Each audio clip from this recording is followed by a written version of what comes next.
मित्रों, the travel talk India के YouTube channel में आपका स्वागत है। इस प्लेटफॉर्म पर आपको ऐसे शहरों के बारे में जानकारी दी जाती है जो भारत में पर्यटन की दृष्टि से महत्वपूर्ण है, जहां पर्यटकों की संख्या अपेक्षाकृत अधिक होती है। अभी तक हमने जिन शहरों की चर्चा की है वे हैं दिल्ली, आगरा, जयपुर, वाराणसी, सारनाथ, मथुरा, वृंदावन, जम्मू, गया, राजगीर, जगन्नाथपुरी और कोणार्क। हम लोगों ने बीच में वाराणसी के महान विभूतियों पर भी एक श्रृंखला की थी, जिसकी आप सभी लोगों ने बहुत सराहना की। आज हम गर्मियों में हिल स्टेशंस की ओर चलेंगे। इसमें सबसे पहले दार्जिलिंग की ओर चलते हैं। दार्जिलिंग। क्या आपको हिंदी फिल्म आराधना के गीत मेरे सपनों की रानी कब आएगी तू में प्रकृति की सुंदरता याद है? गाने को दार्जिलिंग में शूट किया गया था। और भी कई फिल्में हैं जिन्होंने टॉय ट्रेन और उसके बगल वाली सड़क पर गाने दिखाए हैं। इस हिल स्टेशन को भारत के सभी हिल स्टेशनों की रानी के रूप में जाना जाता है। यह हिल स्टेशन प्रसिद्ध बतासिया लूप, घूम मठ, चाय बागान, सुंदर घाटी का रोपवे, राजसी कंचनजंगा शिखर और हिमालय पर्वतारोहण संस्थान देखने के लिए तथा टाइगर हिल के लिए जाना जाता है। दार्जिलिंग हिमालय की तलहटी में पश्चिम बंगाल राज्य का सबसे उत्तरी जिला है। दार्जिलिंग जिले में 3 प्रमुख कस्बे हैं, जिनमें कर्सियांग, सिलीगुड़ी और मिरिक है। दार्जिलिंग उत्तर में सिक्किम से, दक्षिण में बिहार राज्य के किशनगंज जिले से, दक्षिण पूर्व में बांग्लादेश के पंचगढ़ जिले से, पूर्व में कालिम्पोंग और जलपाईगुड़ी जिलों से और पश्चिम में नेपाल के पूर्वी प्रांत नंबर 1 से घिरा है। दार्जिलिंग पहुंचने के लिए आप बागडोगरा के लिए फ्लाइट या जलपाईगुड़ी के लिए ट्रेन से जा सकते हैं। बागडोगरा और जलपाईगुड़ी पास पास ही है, 16 किलोमीटर के अंतर पर। वहाँ से आप दार्जिलिंग के लिए टैक्सी ले सकते हैं, जो करीब 70 किलोमीटर पर स्थित है, जिसमें लगभग 2.5 घंटे लगते हैं। टैक्सी का फेयर लगभग 2,500 से 3,000 रुपये तक है। आप जलपाईगुड़ी से हिमालय ट्रेन या टॉय ट्रेन भी ले सकते हैं, लेकिन इसमें लगभग 7 घंटा 20 मिनट लगता है। 800 रुपये प्रति व्यक्ति का टिकट है। डीजल और स्टीम इंजन दोनों तरीके की ट्रेन चलती है। स्टीम इंजन वाले का टिकट थोड़ा अधिक है, लेकिन ट्रेन की यात्रा आपको बेहतरीन प्राकृतिक सुंदरता प्रदान करती है। उस ट्रेन में खाने का कोई सामान या पानी उपलब्ध नहीं है, इसलिए यदि ट्रेन लेने की योजना बना रहे हैं तो आपको अपना खाना और पानी साथ ले जाना होगा। दार्जिलिंग में दर्शनीय स्थलों की यात्रा के लिए बहुत सारी टैक्सियां उपलब्ध हैं। दार्जिलिंग शहर के प्रमुख पर्यटन स्थल है नंबर 1 पर Darjeeling toy train. Darjeeling toy train एक 2 फीट नैरो गेज ट्रेन है जो पश्चिम बंगाल में न्यू जलपाईगुड़ी और दार्जिलिंग के बीच चलती है। 88 किलोमीटर लंबी इस रेलवे लाइन का निर्माण 1879 और 1881 के बीच किया गया था और तब से इस ट्रेन की सवारी एक अद्भुत अनुभव रहा है। दार्जिलिंग टॉय ट्रेन यात्रा में पहाड़ के सुंदर नज़ारों के साथ अद्भुत नज़ारे देखने को मिलते हैं। रास्ते में गांवों और स्थानीय दुकानों से गुजरती है ट्रेन, जिसे देखकर बच्चे खूब खुशी से झूम जाते हैं। यह ट्रेन दार्जिलिंग पहाड़ियों और निचले मैदानों के विभिन्न हिस्सों के बीच महत्वपूर्ण लिंक प्रदान करती है और आश्चर्यजनक इंजीनियरिंग आविष्कार का एक उदाहरण है। अन्यथा कैसे एक छोटा सा भाप का इंजन मिनी डिब्बों को लगभग अव्यवहार्य मोड़ों और ढालों के पार करता हुआ खड़ी पहाड़ियों पर ऊपर को खींच सकता है।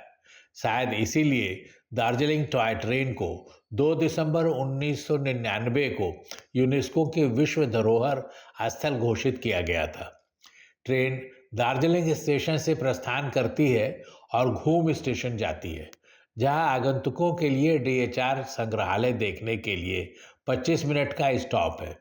वापसी की यात्रा में ट्रेन 10 मिनट के लिए बतासिया लूप में रुकती है, जिससे दार्जिलिंग पहुंचने से पहले माउंट कंचनजंगा और दार्जिलिंग शहर के शानदार दृश्य दिखाई देते हैं। टाइगर हिल।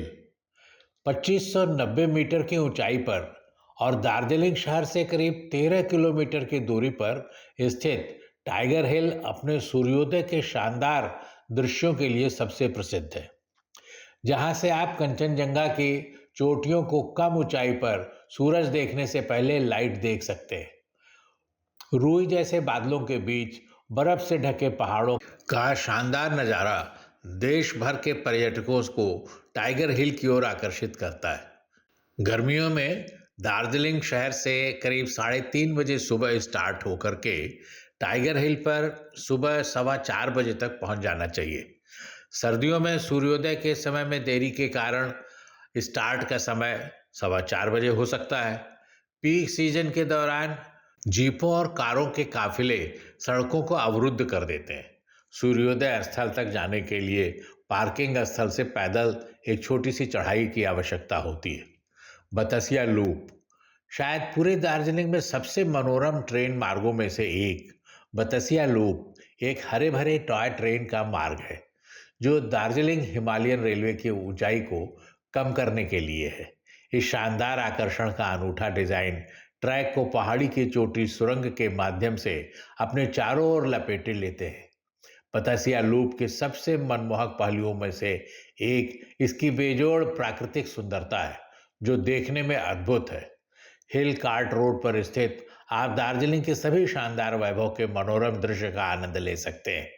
दार्जिलिंग से लगभग 5 किलोमीटर दूर घूम में स्थित बतसिया लूप के शानदार मार्ग को बनाने के पीछे दार्जिलिंग के इलाकों के चारों ओर आसान नेविगेशन का प्लान था। आपको टाइगर हिल के आकर्षक सूर्योदय को देखने के बाद बतसिया लूप के पास से यात्रा करनी चाहिए।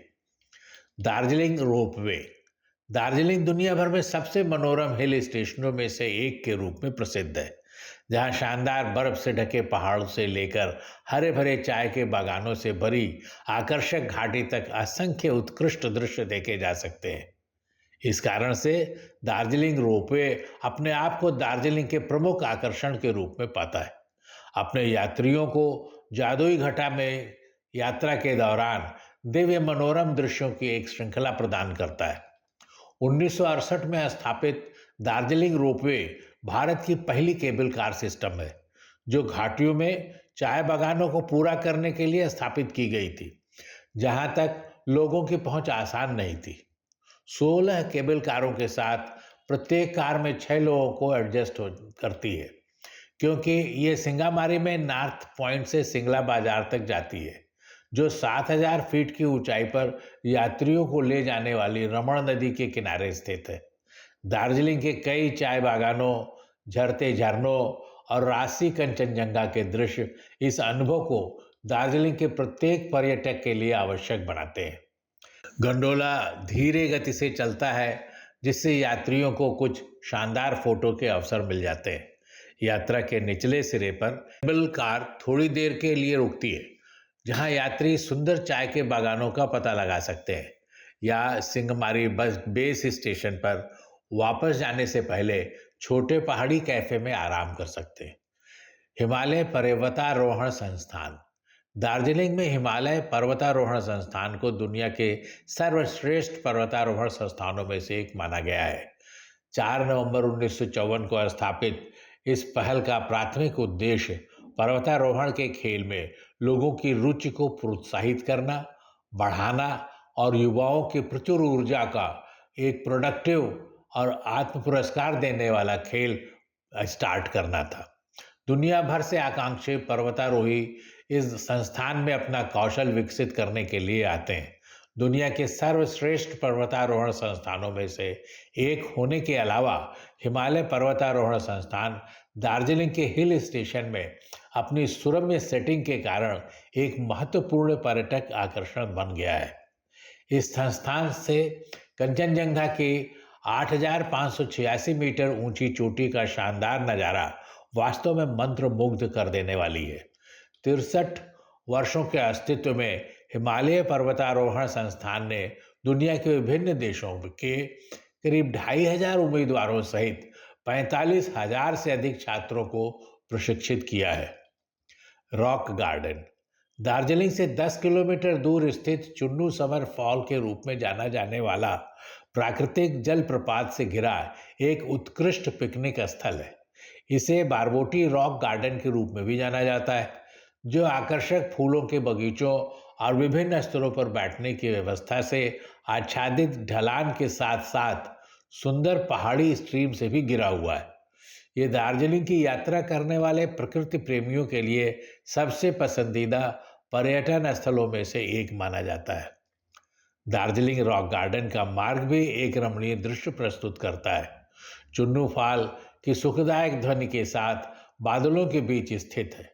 पर्यटकों का आकर्षण चाय के बागानों और फूलों के बगीचों से घिरा हुआ है, जो शीर्ष पर एक शांतिपूर्ण झील के साथ सीढ़ीदार है। वहाँ आगंतुक एक लंबी और थका देने वाली यात्रा के बाद एक सुंदर समय भी बिता सकते हैं और आराम कर सकते हैं। सिंगलीला राष्ट्रीय उद्यान। सिंगलीला रेंज में समुद्र के ऊपर 7,000 फीट से अधिक की ऊंचाई पर स्थित सिंगलीला राष्ट्रीय उद्यान पश्चिम बंगाल का सबसे ऊंचा राष्ट्रीय उद्यान है। राष्ट्रीय उद्यान में रेडोडेंड्रन जंगलों, अल्पाइन घाटी और जानवरों और ऑर्किड की दुर्लभ प्रजातियों की एक सुंदर 78.60 वर्ग किलोमीटर की भूमि शामिल है। ये हिमालय की चोटी के मनमोहक दृश्य के लिए सबसे प्रसिद्ध है, जो ये प्रदान करता है नेपाल से सिक्किम तक और भूटान तक विशाल हिमालय का मनोरम दृश्य। सिंगलीला बहुत ही दुर्लभ और विदेशी लाल पांडा और हिमालयी काले भालू से भी जाना जाता है। यह अद्भुत सिंगलीला राष्ट्रीय उद्यान यहाँ रहने वाले सभी वन्य जीवों के लिए एक आश्रय स्थल है, क्योंकि यह क्षेत्र जैव विविधता के संरक्षण के लिए आरक्षित है। राष्ट्रीय उद्यान ट्रेकिंग मार्ग का भी एक हिस्सा है और ट्रेकर्स और साहसिक प्रेमियों के लिए किसी स्वर्ग से कम नहीं है। जापान का पीस पैगोडा। पीस पैगोडा या जापानी शांति पैगोडा समाज के विभिन्न वर्गों के लिए बीच एकता, सद्भाव और सद्भावना स्थापित करने के लिए बनाया गया है। पीस पैगोडा जापान के एक बौद्ध भिक्षु निचिदात्सु फूजी के मार्गदर्शन में बनाया गया था। 1 नवंबर 1992 को इसका उद्घाटन किया गया था। एम ओका द्वारा डिज़ाइन किया गया। इसके निर्माण को पूरा करने में 36 महीने लगे थे। पगोडा में मैत्रेय बुद्ध सहित बुद्ध के 4 अवतार हैं और शांति की तलाश में विभिन्न जातियों के लोगों का एक साथ लाने का डिज़ाइन भी बनाया गया है। दार्जिलिंग में चाय बागान। चाय बागानों का पता 1852 में लगाया जा सका था, जब दार्जिलिंग केवल एक छोटा सा गांव था और ब्रिटिश अधिकारियों और उनके परिवारों द्वारा एक पहाड़ी रिजॉर्ट के रूप में इस्तेमाल किया जाता था। अंग्रेजों ने यहाँ चाय की पत्तियां लगानी शुरू की और मैन पावर जुटाने के लिए नेपाल की सीमा के पार से भी मजदूरों को काम पर रखा जाता था। धीरे धीरे व्यवसाय ने आकार लिया और केवल 1866 में ही 39 फलते फूलते चाय बागान थे। 1870 में ये संख्या बढ़कर 56 हो गई और अंततः दार्जिलिंग देश के सबसे अच्छे चाय उत्पादक बागानों में से एक बन गया। सबसे अच्छे टी गार्डन जो दार्जिलिंग में हैं वे हैं Puttabong tea estate, Glenburn tea estate, Makaibari tea estate, Gopaldhara tea estate, Okayti tea estate, happy valley tea estate. मित्रों, यदि आपको हमारा वीडियो अच्छा लगा तो हमारे चैनल को लाइक करें, सब्सक्राइब करें और इस वीडियो को शेयर करें। बहुत बहुत धन्यवाद।